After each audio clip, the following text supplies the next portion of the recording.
Hey everyone, welcome to Govinda's Garden. If you've watched the channel before, you know that I love fig trees, but one thing I really love about it is its history on this planet. In this video, I'm going to look at some of the references to fig trees in religious or spiritual texts and just do some exploration and learning about the history of figs and the significance and importance and value of the fig tree in our human history. Here is a depiction of a fig tree that I am most familiar with.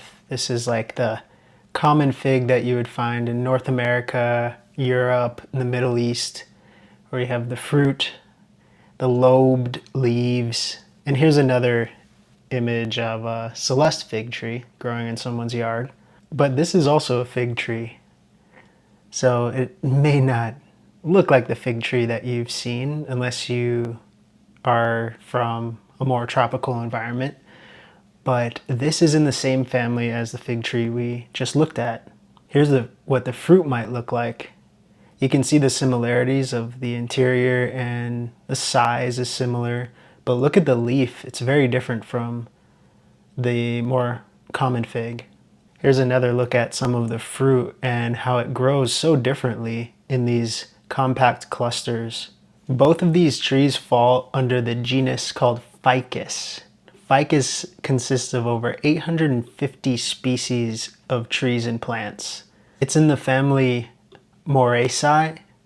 I'm not sure if I'm pronouncing that correctly, but Moraceae also contains the mulberry tree, which is interesting. If you've tried propagating mulberries, they're very similar to fig trees, and the bark looks similar, the fruiting patterns are similar, because they come from this Moraceae family underneath the Ficus genus. So there's a picture over here of Ficus carica, which is the common fig, the one that I'm most familiar with. But we can look at this tree, which appears to be quite old and mature, but the leaves up here, you can see the lobed shape on this beautiful, mature Ficus carica or common fig. This tree, which we looked at earlier, is Ficus religiosa, also called a peepal tree and also called a banyan tree. This one I kind of want to focus on because it is referenced in multiple different religious or spiritual scriptures. Starting with the Bible, I learned that there are over 40 references to the fig tree in the Bible. And this image here is depicting Adam and Eve covering themselves with the leaf of a fig tree. To me, this shows like the importance of fig trees and also like how long they've been around. I don't know chronologically when Adam and Eve were in the Garden of Eden, but it's coming from the book of Genesis, which my understanding is one of the it captures kind of the earliest phases of mankind. So kind of since the beginning of mankind, there was the fig tree. By the way, I am no expert in Christianity or any other religion, so apologies if I offend anyone, and please correct me if I get something wrong. So back to Adam and Eve in the Garden of Eden, there is this tree of knowledge that Adam and Eve were directed not to eat the fruit from, and some say that the tree was actually a fig tree, since in Genesis 3:7 it states that they covered themselves with fig leaves. So after they ate the forbidden fruit.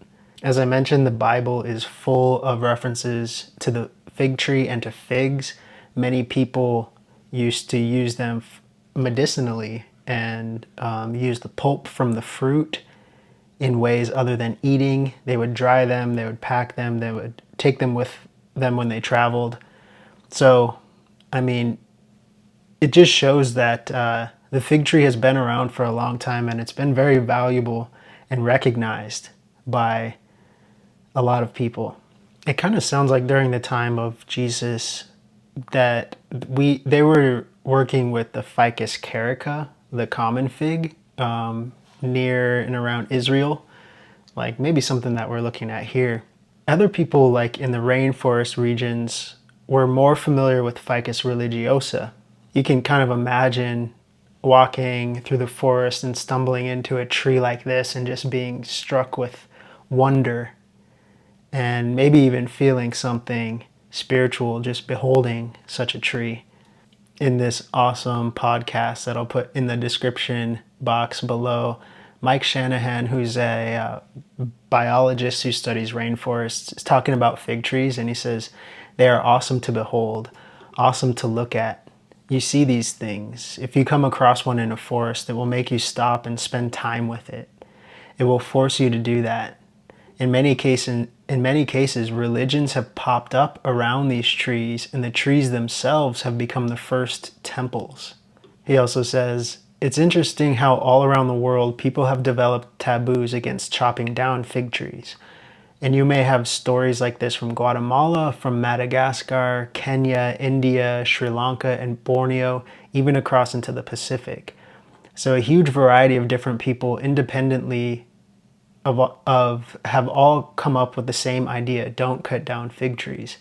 And they all associate fig trees with their own cultures in different ways. Some of them say they are holy trees, places where spirits dwell, places where ancestors dwell, connections with God, places that connect earth and heaven. So many different stories have emerged surrounding these trees. In the Bhagavad Gita, which is a text coming from Indian culture, there in chapter 10, there's this part where Krishna, or God, is describing himself to Arjuna, his cousin, his devotee. And in verse 26, he says, "Of all the trees, I am the banyan tree."